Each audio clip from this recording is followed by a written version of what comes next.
The show's about to start. Come in, dear.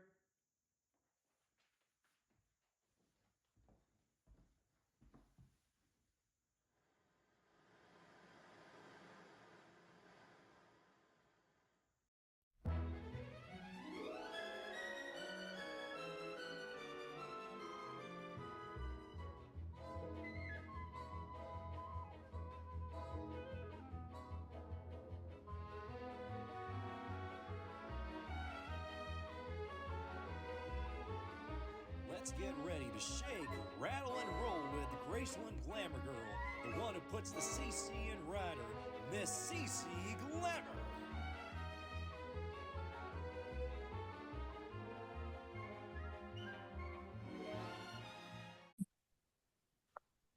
Hello, everyone, and welcome back to the Glamorous Pink Riders episode and podcast with your host, Cece Glamour. As usual, I'm your host, and we have a special guest, so I'll let her take it away. All right. Hi, everyone. Hope you're having a good evening so far. I am Miss Bangkok Bunny. Most people just call me Bunny. Well, it's nice to have you on the show. Tell us a little bit about yourself. Oh, thank you for having me, Cece. I first and foremost started out as a pinup model. I kind of started dabbling in it a little bit after I graduated from my bachelor's degree. It had been something I'd been interested in on and off throughout my life due to my dad and his love of that mid-century modern era. Um, and I just decided I would become one of those girls that I would see in the movies and the shows. Um, and from there, I started just becoming more and more involved and dressing up. This was also kind of the rise of Instagram and the rise of the selfie. So that kind of all helped me build my name social media wise. Went to my first Viva, and I decided to join the pinup group known as the Luscious Ladies.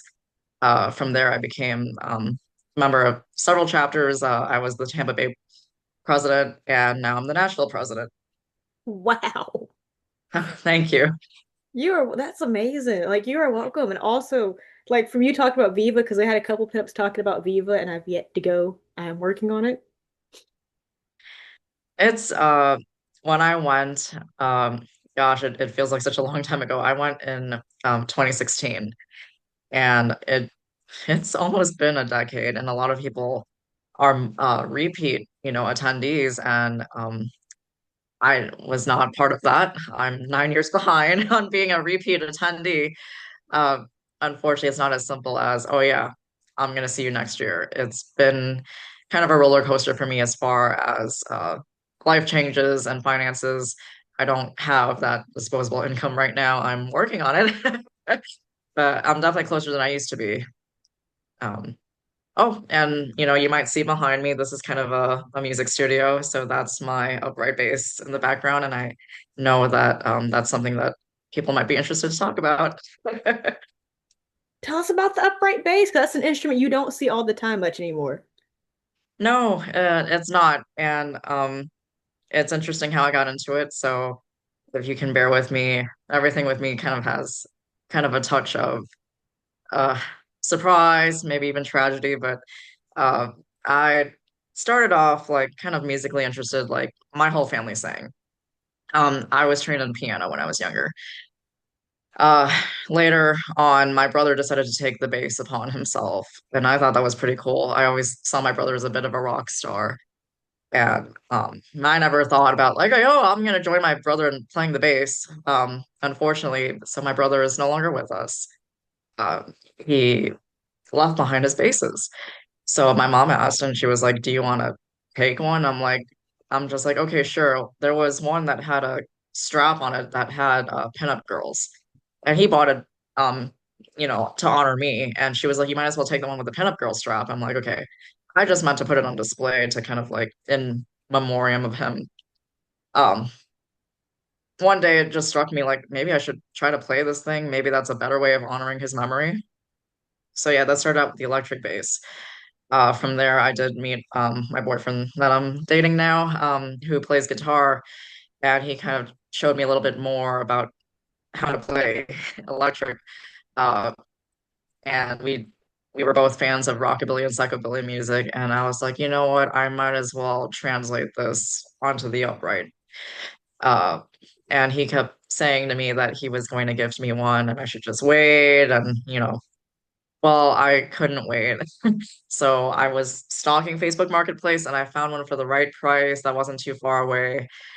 And I just went out and got it. And he was traveling for work at the time, and I just said to him, like, Mikey, I did something. I'm gonna show you later. And on FaceTime, I call him Bumboy, which is kind of a cute name for my culture in Thailand. We call him Boom for short. So yeah, he's a half size. I'm sure you can't really tell from here, but guess what? I'm also fun size, so it's the perfect height for me. Me too. I know.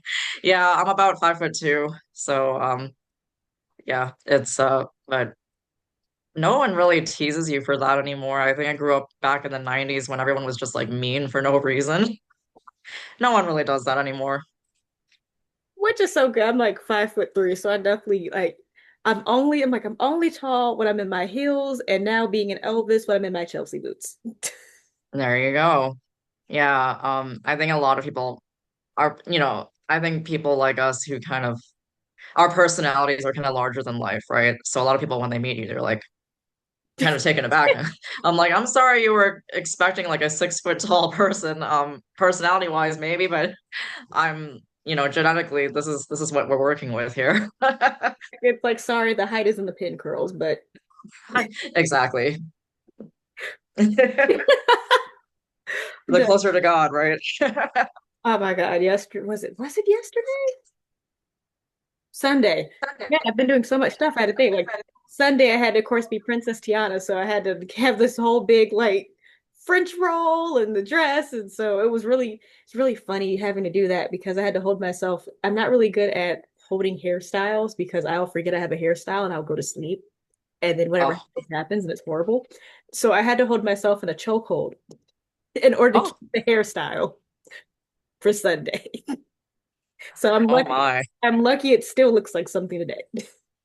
Oh yeah, it looks great. I was about to say like, oh, you're still rocking the Tiana look here, and I can totally and it's I love that movie, and it's kind of moving up to this area. I didn't really quite realize how close to Louisiana I would be, and unfortunately, ever since moving up here, I have yet to go to Louisiana from here. I have gone to Louisiana from Florida, but uh, I have a lot to do. I have a lot more sightseeing to do now that I'm done with my schoolwork and everything after that.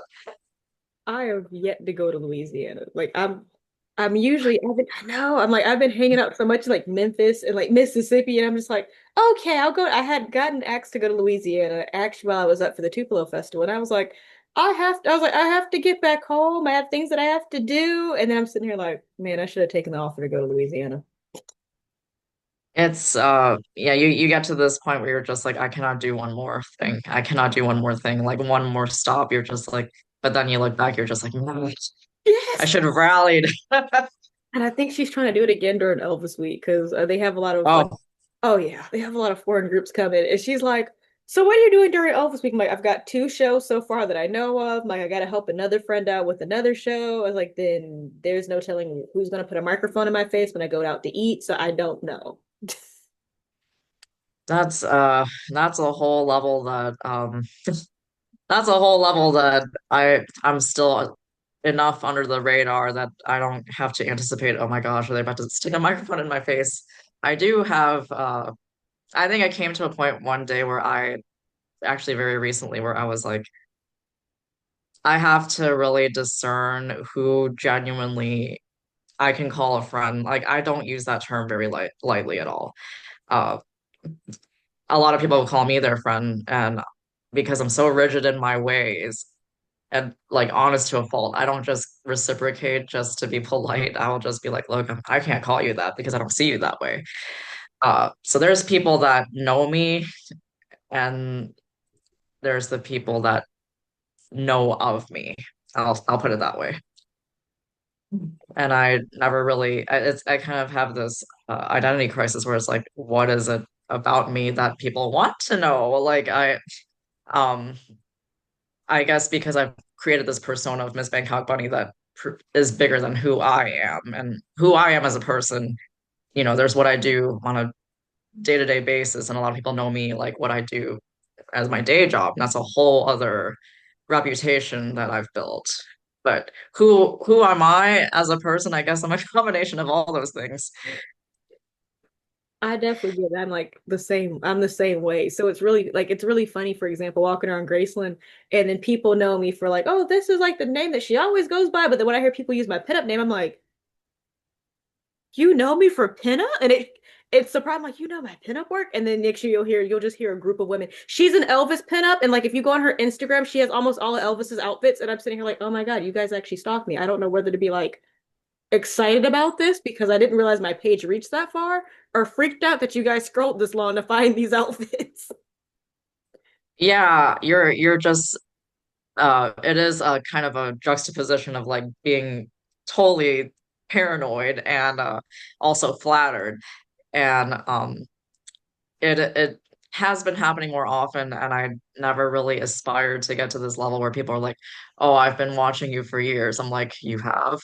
What have you seen?" I don't remember posting anything that was like watch worthy, but I do also I kind of do feel that it's just in general we represent this era that like people just love to see that we are keeping it alive. And they love, I think honestly, like let's just be real. I think people are celebrating that pinup does not have just one look. It's not just one race. It's not just one gender. Um, and like a lot of people do associate, well, pinup is such an Americana thing. Like they'll be like, okay. And I'm just like, well, first of all, I was born in America. And second, it wasn't just isolated to the US. Like there was pinup in Thailand. My grandmother, had pin curls. That picture I showed you the other day of Elvis visiting the King of Thailand and the Queen sitting in the middle, and she kind of looked like Jackie O, like her outfit looked like Jackie O. Um, so I think people have to open their minds to like, okay, this was like a worldwide phenomenon. Yeah. I think that's what makes it cool with, of course, pinup and with even just having print magazines, but like you get to really feel that it's a big thing. It's a big thing. It's a cultural thing, and like I love it being in the space. But even like moving up to like from being a pinup now, and now for example having the nickname the Elvis pinup, and now being the ETA, who's also a pinup, is always it's very funny, and it's always like you were saying, like it's always nerve-wracking either like because now I'm combining both those spaces, but now it's like they've seen some of the spaces they have seen women do Elvis. They've just like they've seen Black women do pinup. But now when you combine both, you kind of have to open your mind a little bit and expand to be like, oh wow, anybody, like you're saying, like anybody can do this from pinup to just everything because it's really one big circle when you think about it. I think so. It definitely goes hand in hand. And I mean, yeah, you are the epitome of like, you're crashing through those glass ceilings. You're knocking down the you can't do this, you can't do that. Like you're just like, okay, we impose these boundaries on ourselves that and the reasoning is like, oh, well, it's never been done. And it's like, that's not a reason. I'm gonna do it. Um, I had people in the beginning, they're just like, sadly, my biggest critics were other Asian Americans. They were just like, what are you doing? We don't do stuff like that. Like, I'm like, who says, and I think because they were afraid to do it themselves, they were just like, okay, we're kind of taught model minority, right? We assimilated so well to the point where we want to be under the radar. We just want to work hard, get paid, and not stick out like a sore thumb. So when they see me purposely doing something that's like against the status quo, they're just like, why are you doing that? But it's like I love this. My dad loved this. I felt like this was like my life calling to become this person. And I just kept trying it, even with the ridicule and the lack of support. I was like, you know what, I'm still meant to do this. And I feel good doing it. And I think it shows when other people are just like, wow, you look like you're enjoying yourself. So, and the term ETA, it's kind of funny because my boyfriend, as I shared with you, was an impersonator back in the day. And I was like, oh, Mikey, there's this term ETA now. Um, because I think that's kind of a nicer term versus impersonator because impersonator could just sound like you're stealing someone's identity. But it was fun first learning it because, of course, you always hear impersonators. So you're thinking, okay, the guys in Vegas who are on the Vegas Strip with like with the hat like tip me, and then they're like, oh no, it's ETA now. So like you have, but it's funny now because people are like ETA. I'm like Elvis should be artist. Like no, time of arrival. I'm like oh right, yeah, right, yeah. Yeah, you were just like hoping like, oh, you said the magic words, right? And they're like, no, that's not what we're talking about. Like, And then you're just like, oh, you meant like the estimated time. Oh, got it. yeah, you're just like, oh, okay, all right, I'm like, let me, let me let, I'm like, let me put the microphone back. yeah, you're just like you're getting all amped up and you're like, oh, It's like, yeah, that's all you meant. Oh, okay. Like, like, exactly. but yeah. And it's a very fun world to be in because and it's funny now that I've told this to some of the guys. I'm like, being an ETA is just being a pinup with more rhinestones and a pompadour. That is literally all it is to me. I'm like, I go in the ETA space, I'm expecting like something big, and I'm like, this is just like men's pinup. This is all you guys are really doing if you think about it. It really and I listening to the episode you sent me the other day, I was like, that's totally it. And I think I have had people approach me like, is there a space for men in pinup? I'm like, yes, there are. There's like it has come across as like special editions with certain magazines, but I think I'm just like it's gonna eventually become its own thing, like regular. Like I've already seen um the artists on Instagram that like they run their page and these men are like impeccable like every day. And I can't even say I dress like that every day. It's not practical for what I do for a living. But these men like they're curating like the outfits and they're like dapper every day and I think that's so cool to see. And yeah, I mean people are just like, "Oh, men would like to do that." I'm just like, "Men they take pride in their looks too. Like, I don't see why not. People equate that to vanity. I'm like, it's not really vanity. It's more like a pride. It's like you're turning yourself into like your own hero. And if Elvis is that hero, you're honoring him by becoming him. So I think it's pretty cool to see. And yeah, having been surrounded by it because of my dad and because of my boyfriend and inadvertently moving closer to where Graceland is, I'm just like, I guess it's always been a part of my life. And I didn't really think about it. And that's kind of how it happened for me, where I started going back. I'm like, wow, I'm like from Lilo and Stitch, and then you have Dwayne Johnson's movie, The Game Plan, and then you have the 3 a.m. box sets that use the commercials that used to come on. They'd be like, get Elvis's gospel box set. And as a kid, I'm just like, this commercial is loud, and will somebody please let that man shut up, please? And now I'm over here like, so now I have to learn how great thou art. It's yeah, you kind of grow up with it. Like I grew up with it as a household name to the point it almost seems so like cheesy. Like, oh my gosh, he's like the Ronald McDonald of the music world. Like, but then the more you think about it, you're just like as time passed by, unfortunately, there's people that are not super familiar with who he is anymore. And then you're suddenly like, oh my gosh, now I'm gonna hold on to this and Yeah. like value it a little more because I don't want his name to be he went from being this household name to now like people are just like, who is that again? And I'm like, oh my gosh, that's not where I want it to be. I just wanted it to tone down a little bit, but uh and it's just so cool like I when I was able to like finally afford a little bit to do a little bit more or indulge in things that were on my wish list, I did get that Elvis cookbook and oh my gosh, just the reactions everyone gave me where they're like, I have that cookbook and uh I think it was probably Mikey who told me he said he used to have a copy, so as a surprise, I bought another copy. And have I cooked from it yet? No. So I was hoping, for us to have our Friendsgiving at Graceland and to be able to cook food from there, and hopefully it's edible. But I think if anything, it would be like for entertainment to be like, oh, a bunny tried. Because for me, what I cook from scratch is like Thai food. I can make papaya salad and curry and pad Thai, but uh, cooking from an Elvis cookbook, I'm gonna have to like, run my finger down line by line and be like, okay, what is next? It's just not something that comes naturally to me, but I'm gonna enjoy it. Oh yeah. Especially all the different soul food recipes. Honestly, I'd say push come to shove.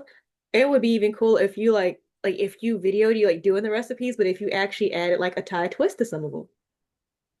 That's a really cool idea, actually, and kind of once again bringing attention to the fact that the king once visited with the king, and people would be like, "Yo, you're really kind of like pushing this," and I'm like, "No, I mean, to me, it's just really cool that I would have never expected those two individuals to ever meet because like that king of Thailand was like our rock star. Like we idolized him.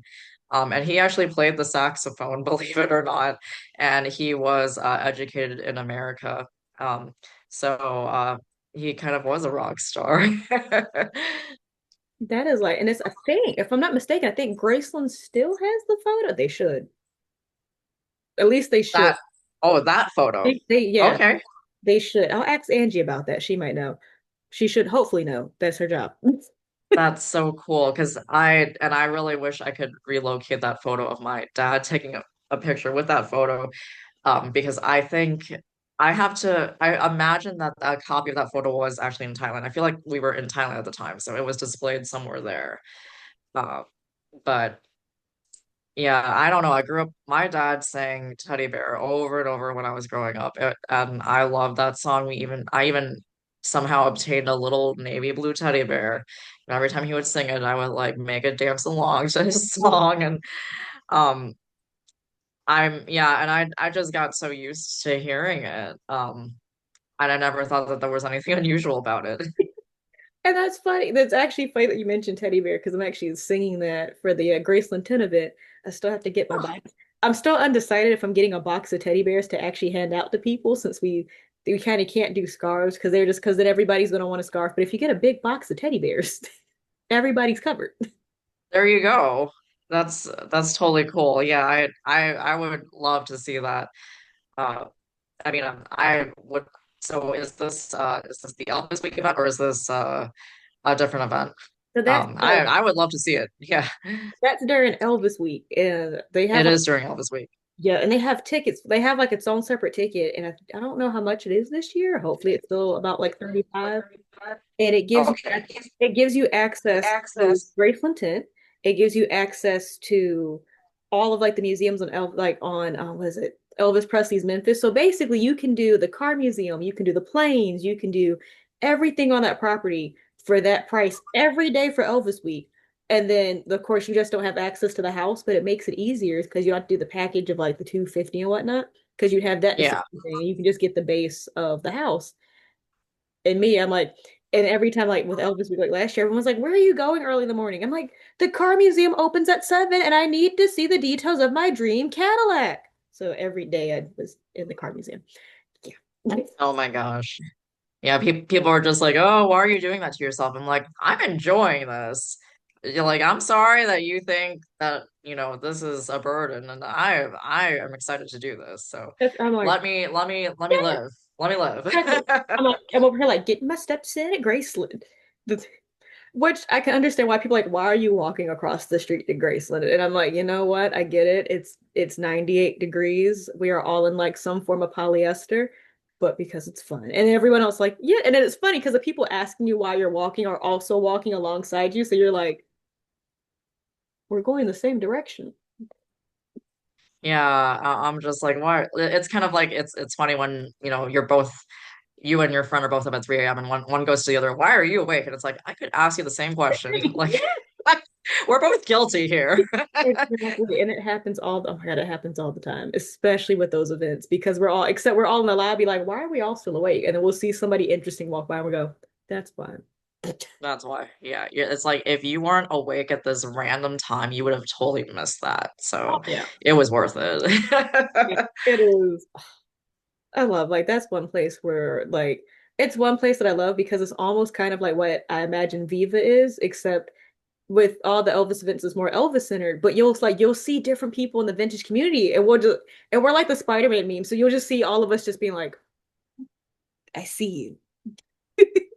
Yeah, it's and I think and it's something to be said, why beat around the bush, but it's like just because there are not that many Asian pinups, uh and when someone sees me, they're just like, "Oh my gosh, that's Bunny." I'm like, "Yeah, you're probably right because I do look distinct enough that you can tell it's me, and not be like, oh, I'm not sure if that's Bunny. Is Bunny even Asian?" It's like, no, that's definitely Bunny.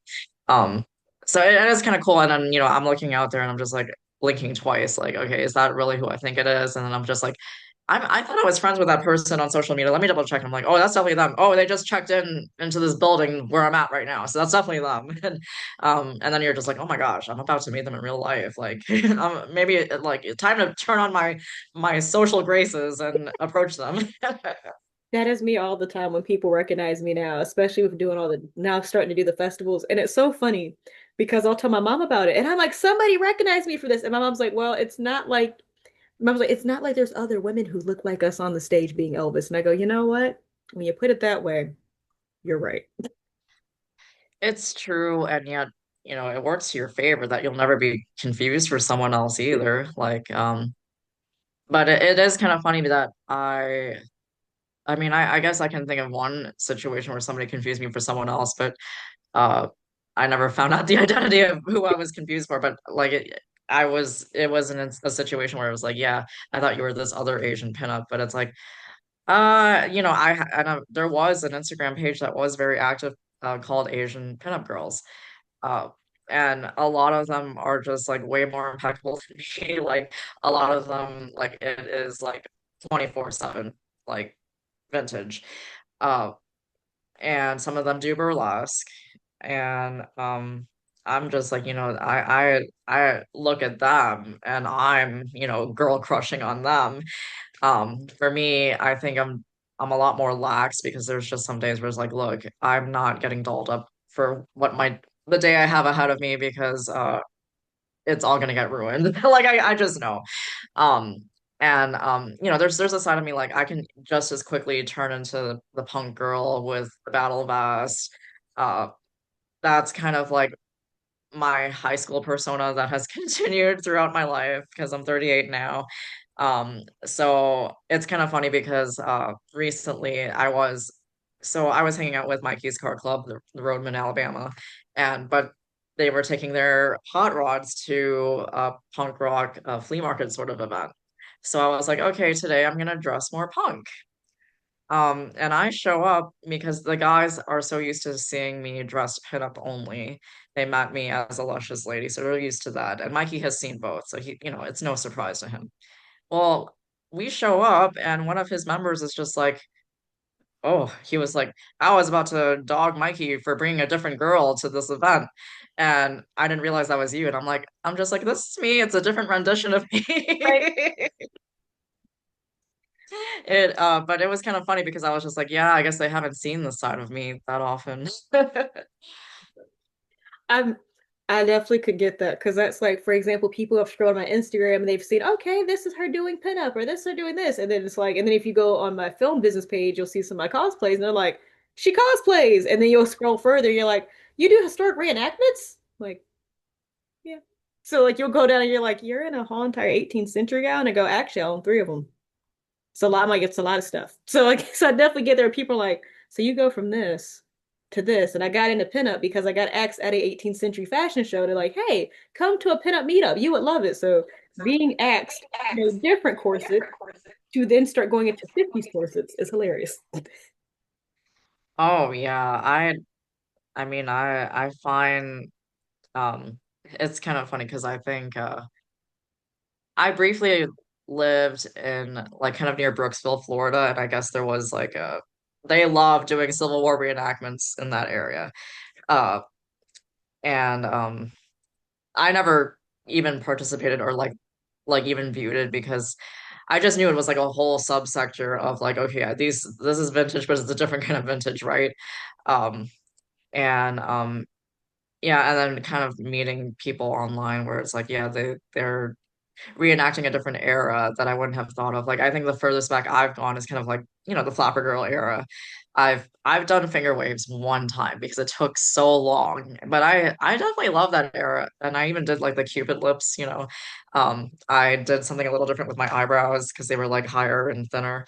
But it doesn't come naturally to me. I kind of, and a lot of people are like they assume like typical women, they're like in the bathroom for like 3 hours, right? For me, like I kind of only have like one default makeup look, and it just happens to be like the kind of the classic like the winged eyeliner with the red lips and the accentuated brows. But it's just kind of like my go-to, and I'm so quick at it that a lot of people are just like, "Wow, you're done in 20 minutes." I'm like, "Yeah, I'm all about efficiency."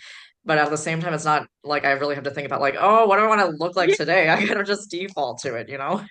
But then I think that's like why I love like the 40s and 50s look of makeup because once you go like when you go 18th century, you're like, for me, I have to go, do I really feel like putting a bunch of face powder on, or can we just do like some eyeshadow, some light blush, and just this? And then it depends on like the event you're doing. So if you're doing a ball, because every now and then they'll have me as Queen Charlotte, either Bridgerton version or historic version.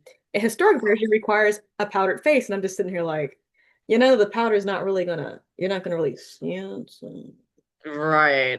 So I have to like I did it one time with like the actual like white face paint makeup, and I think I scared myself for 2 minutes and was like, I hate this. I'm looking at myself, I'm just like, I don't like this. Oh So my goodness. it's funny, like going through the history of make, but 1920s makeup is fun until you get to the eyebrows because it's like especially when you're used to like filling in parts and you want to fill them in, and you're just like, this is it. It's just a line. Yeah, I think I ended up trying to like hide my real eyebrow lines and drawing above them, and I was like, there is something so inherently wrong with what Well, I'm doing right now. and you're just and you'll just But like yeah, and you're like, this is so okay. And you're like, and then you have to kind of get used to it. So you're just in the mirror like, yeah, you're just like, is this right? Because my gut is telling me not to do this. And but it was fun because we went I was still in Tampa at the time, so we went to I think it was called the Gin Joint in Tampa, and it was so fun. It was definitely a fun time. And there's another speakeasy down in Tampa called Ciro's, and it's like it was the real deal where it's like you make the reservation, they give you the password, and it was hidden in an apartment building. And that place was fun. That was like the first time I had absinthe, and it's not like the absinthe of old that like that was kind of like a health risk to drink, but just modern day absinthe, I that was like my first and only time having it there. And it was fun. Yeah, it was definitely fun. But if you going back into the history of Tampa, like during the 1920s, like Davis Island, which was an extension of Tampa, it was like very Great Gatsby almost, where it's like the East Egg and the West Egg, and there were a lot of debutantes in the time that would it was meant to be like the new place for debutantes to like vacation, and there's like history of like Al Capone, down in the South, and you don't really think about that because I grew up with Al Capone because of Chicago, and having to learn down the line like, oh, he had like some connections in the South, and I'm like, really?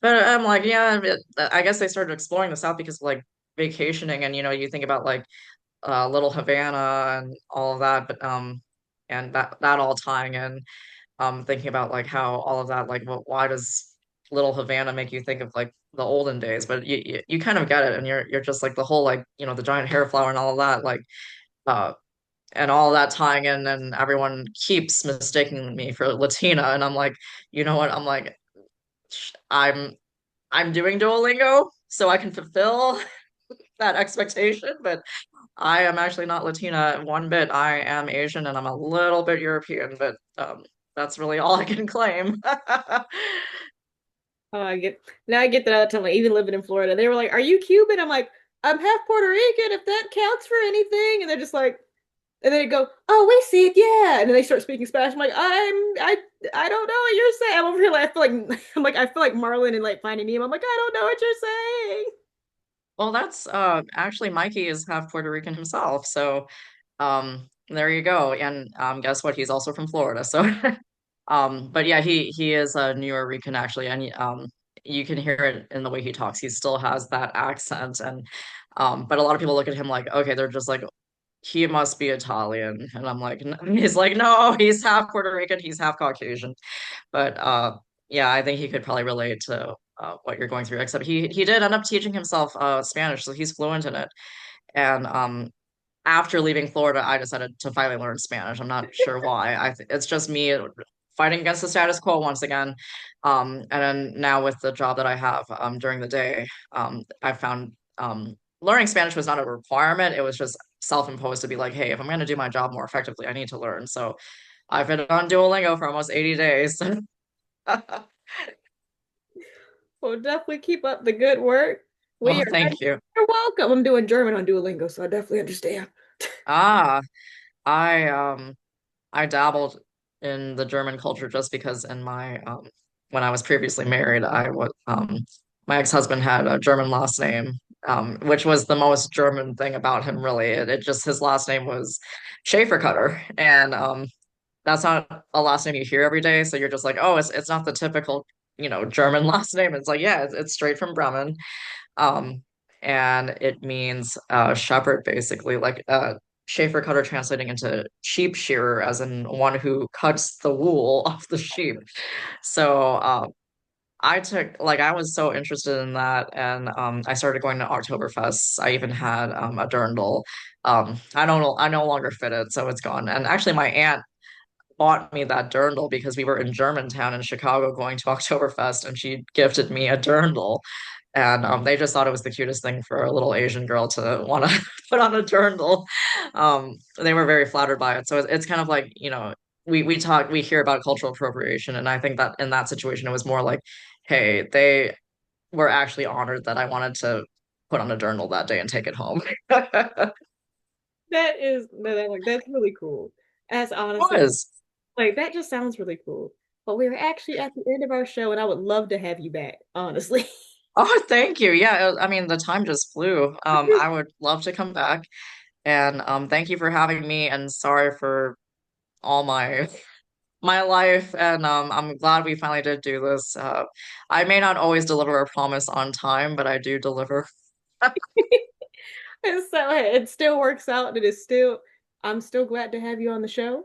And this is going to be a really fun, I think this is a really fun episode. And I can't wait to see like what more that you're going to do because you do some really cool stuff. And I love seeing your pictures pop up on Facebook. Oh, well, likewise, Cece, and yeah, I will see you one day in real life doing your ETA thing, and yeah, and I'll be right there watching you perform Teddy Bear one day. Yes. Well, with that, as we like to close the show, it's time to shake, rattle, and roll. And definitely until next time. All righty.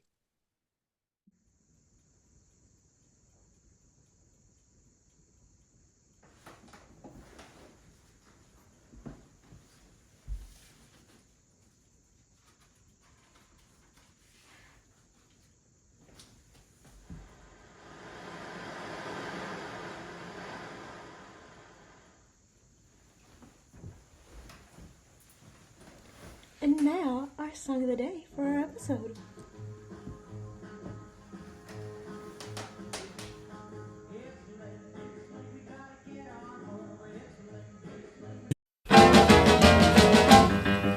Baby, let me be your loving teddy bear.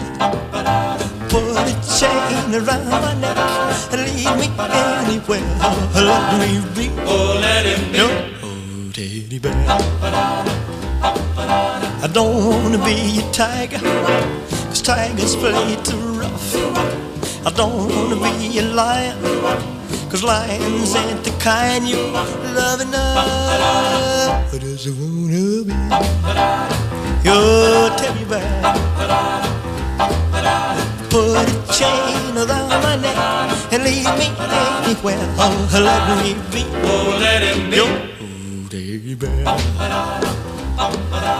Baby, let me be around you every night. Run your fingers through my hair and cuddle me real tight. Oh, let me be, oh, let him be your teddy bear. I don't wanna be a tiger, 'cause tigers play too rough. I don't wanna be a lion, 'cause lions ain't the kind you love enough. Just wanna be your teddy bear. put a chain around my neck and leave me anywhere. Oh, let me be. Oh, let him be. Oh, teddy bear. Oh, let me be. Oh, let him be your teddy bear. I just wanna be your teddy bear.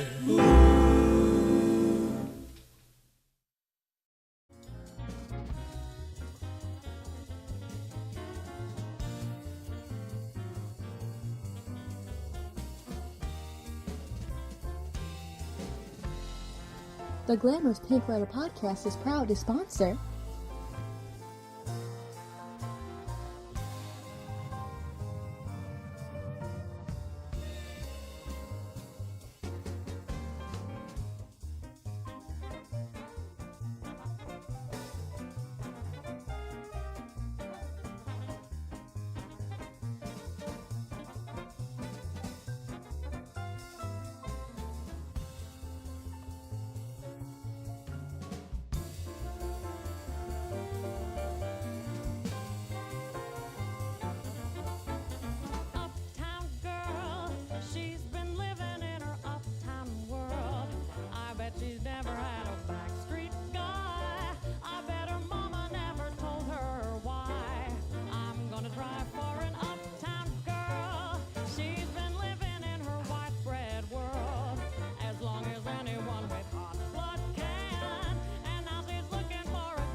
don't forget, you can watch us on any network you get your podcasts on, such as Spotify, iHeartRadio Podcasts, CastBox, YouTube, all under the Glamorous Pink Riders podcast, brought to you by Cece Glamour.